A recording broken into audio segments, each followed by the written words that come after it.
So one of the most common swing flaws that tends to keep golfers stuck on the same plateau is what is known as early extension. Now, early extension refers to the way that the hips, as you start in flexion at setup, extend towards the ball this way.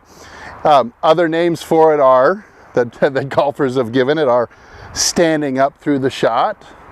And it's also euphemistically known as humping the goat. If you've ever heard that term, you know we're referring to early extension of the hips. But even more importantly, it'll prevent you from hitting the ball straight consistently. So right after this, let's tackle the issue of early extension. Let me give you some good drills and fixes that are going to help you get more power for less effort and also have more control over the face of the club. So stay tuned.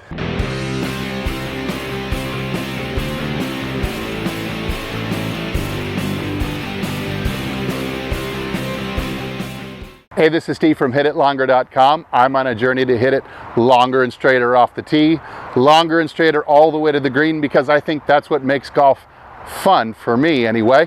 If you are on the same journey, I hope you'll consider hitting the subscribe button, liking this video if you liked it, leaving a comment down below, and let's start a discussion. Hey, and don't forget to pick up my free ebook and my free slice cure video. I've left links to them in the description below. I think they're really going to help you with your golf game. So for many golfers, hitting it longer and straighter consistently is going to come down to how well they maintain their posture through the strike of the ball. So I like to advocate about a 30-degree flexion or a bow from the hip joints like this.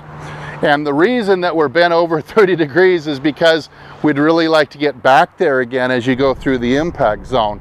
So early extension occurs when the pelvis or the hips are thrusting in the general direction of the ball. Now that could also mean that you're driving your hips laterally out to right field, or what you might call 10 o'clock. So if straight out in front of me here is 12 o'clock, and that means the target is 9 o'clock. If I were to push my hips or drive my hips out to 10 o'clock, see, relatively speaking, my hips are pushing towards the ball. You can really see it from the camera view that as I push my hips to 10 o'clock this way,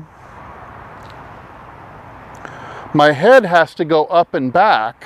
Now the problem with this early extension, and when it comes to power, as we go this way, one of the big things that happens is we step down with more weight into our instep rather than our heel. This puts us at a point where we cannot put as much force into the ground vertically through our foot. And it also prevents us from freely turning the chest this way. So I get a lot of letters and comments on my videos, people saying that their biggest flaw is that they don't turn their chest through the ball very well. And so I want you to look back at this as a probable root cause, because see, if I get this way and I'm already over my toes and I'm starting to lose balance, now if I was to try to turn, so if you take a step like that, or you're losing your balance in the direction of the ball, know that pretty much that's what's going on with your swing as you're standing up. So not being able to step down with as much force into the ground and not being able to rotate the chest fast enough, or as fast as we could, you're missing out on a great deal of clubhead speed there, because shifting and turning is going to give us a lot of clubhead speed, and this is going to prevent us from doing either one. The other thing about early extension that's going to cost us distance is that early extension, or standing up this way, is also going to change the journey of the handle, or the path of the hands, and usually stands up the shaft this way and causes the handle of the club to go high and out to right field like this. And so we really can't get a good hit on it this way. We're going to do a lot of flipping at the last minute in order to square up the blade. I call that the emergency parachute, when the club comes in open like this and you got to roll it shut really abruptly. That's kind of the emergency last second parachute that keeps you from slicing it out of bounds. Okay, so now with the assistance of this folding chair, we can illustrate a little more clearly what an early extension would look like, at least relative to this chair. I could go back and I can be in good shape here. And if I start pushing my hips like this, you start to see a gap form between the chair and my rear end. We could almost predict what someone's handicap is. Almost, if you did a scatter plot of all golfers and you just took this one variable, you could almost plot people by handicap, and you'd be pretty accurate by how many inches forward off the wall that they go. So the really bad golfers that I've seen, boy, they really stand up tall. And the better golfers stay at home a little bit more. That we have enough data now. We have a couple of hundred of tour players that have been tested in the 3D camera systems and data collection, not even needing a chair or anything, just that put the reflectors or the markers on their hips. And we know that the best players in the world, well, they tend to actually have their center of their pelvis or their hips actually will move backwards away from the ball like this. So they're actually going a little deeper into flexion of the hips as they go through the ball. It's not a lot, it's about 1 inch. So that's just enough to maybe just raise the legs of this chair off the ground. Now, when you're able to actually make your pelvis back up a little bit, what tends to happen is you're going to tend to put more force through your heel into the ground, encouraging a faster rate of rotation of the torso. But also, it allows a more correct handle path, coming in lower and closer to the right pocket and exiting back around to the left after impact as well. Those are the characteristics of someone who hits the ball very, very straight consistently. So let me give you a couple of cool drills you can do both at home and when you go to the driving range that will help you feel a little bit more of the correct way or a better way to move your hips as you go through the ball. Now at home, you don't need a ball or a club, and it's probably better to start this journey, if you are an early extender, starting this journey without the distractions of club and ball and just focusing on the motion itself. So you can use the wall, or you can use, say, a patio chair. I'm putting my butt pretty firmly up against this chair, almost enough to make it lift all by itself. Now I will fold my arms across my chest and just work into a backswing. Now a lot of people will actually start to lose contact with the wall or the chair here as they get to the top of their swing. That's when I know that they're really going to go into a big gap and a big early extension move. They're already cheating or head starting in that direction. So if that's you, then make sure that you are staying in contact with the wall or the chair going back. Now, when you start down and you start to move your chest back to square again, your left butt cheek is going to return to the wall.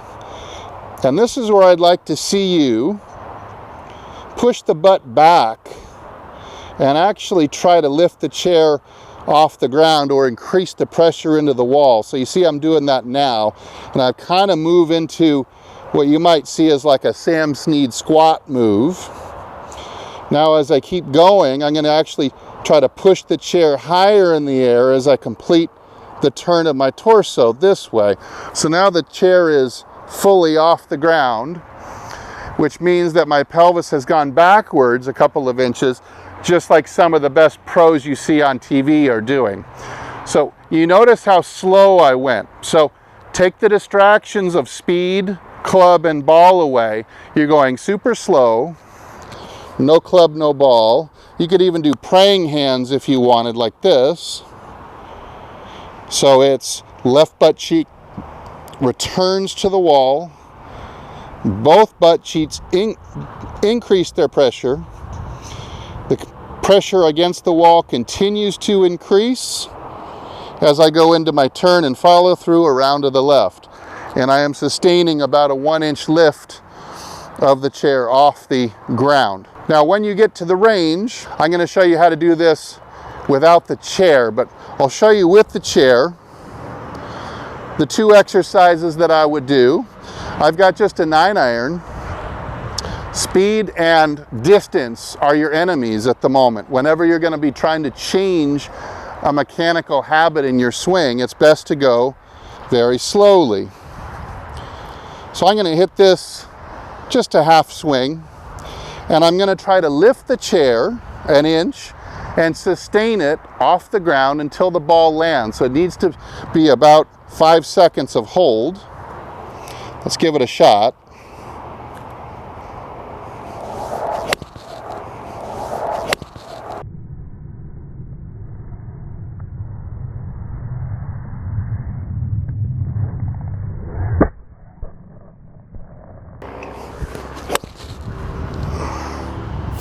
Now you might have to drop back to 20 or 30 yards at first in order to get this right.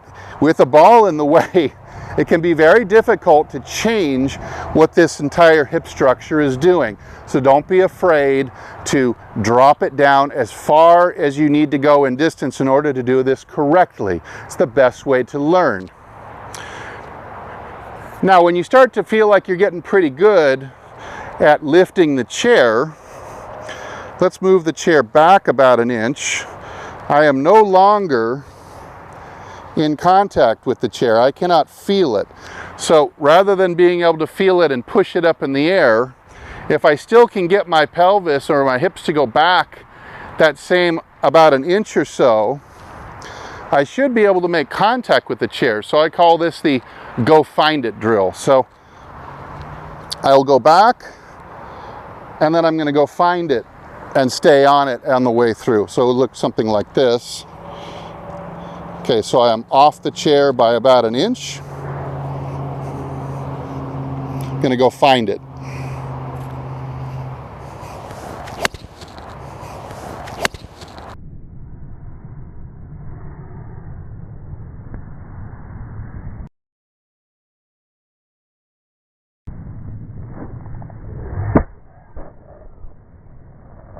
So you saw in the slow-mo there how I actually was able to accentuate the flexion of the hips. My hips are in flexion here, and I'm going to deepen the flexion of the hips by going to go back and find the chair as I turn through the shot. Now, of course, not everybody's going to have a chair at their range or pack and bring a folding chair out to the range with them.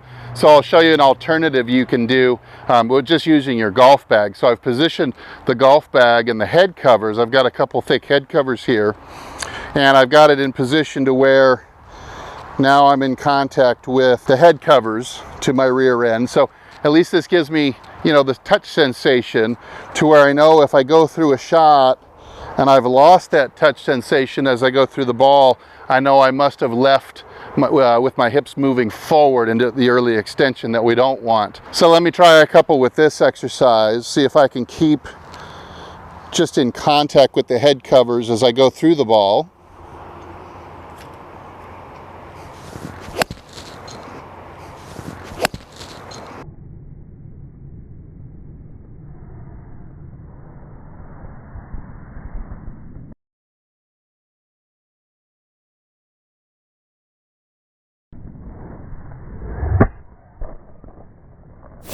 Now I really like examining this aspect of the swing from more of the up the line, or looking back from the fairway back towards the tee. I brought the chair back in just to show you one more concept that hopefully will help you understand how you can get yourself out of early extension the quickest and earliest. So you can see that if my center of my hips is here and I were to drive it, rather than thinking about sitting back this way and pushing the pelvis back, which is what a lot of other instructors would like to see you do, Instead, if you were to just simply drive your hips, so if the center of my pelvis starts here, and I drive it in an 8 o'clock direction, this direction, parallel to the stick on the ground, that's giving me my good visual, you see that my center of my hips will then intersect the chair, and therefore it will start to lift it.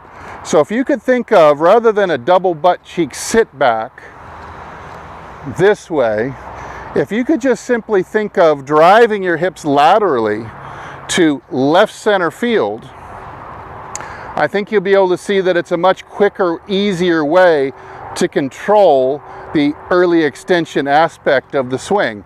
So get a good look at it here. I'm going to hit a couple. And I'm going to lift the chair.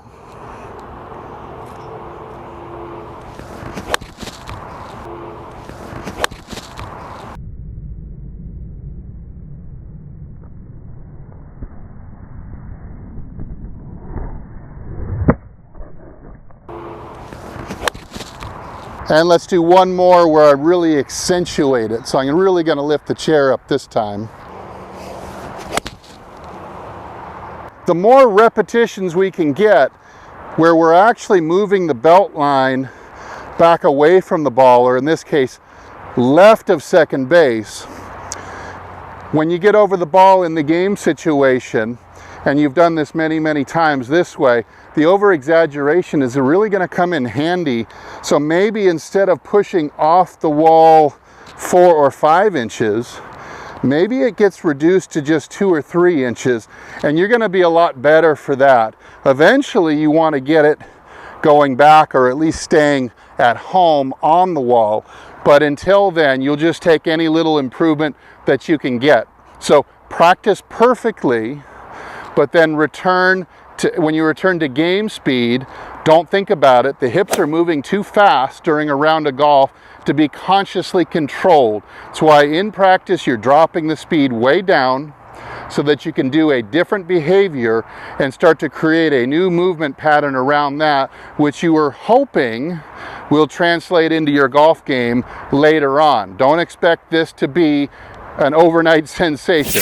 All right, I'm going to go back and do a little bit more work on my own hip action, which always needs practicing and brushing up on. But hey, thanks for watching. I know you have a lot of choices in who you watch on YouTube, so I really appreciate that you've come to my channel today. As always, thanks to Golf Development Complex in Moore Park, California for having us out and hosting us today. We really appreciate it. And hey, if I don't see you in the next video, I hope I see you longer and straighter down the fairway. Take care.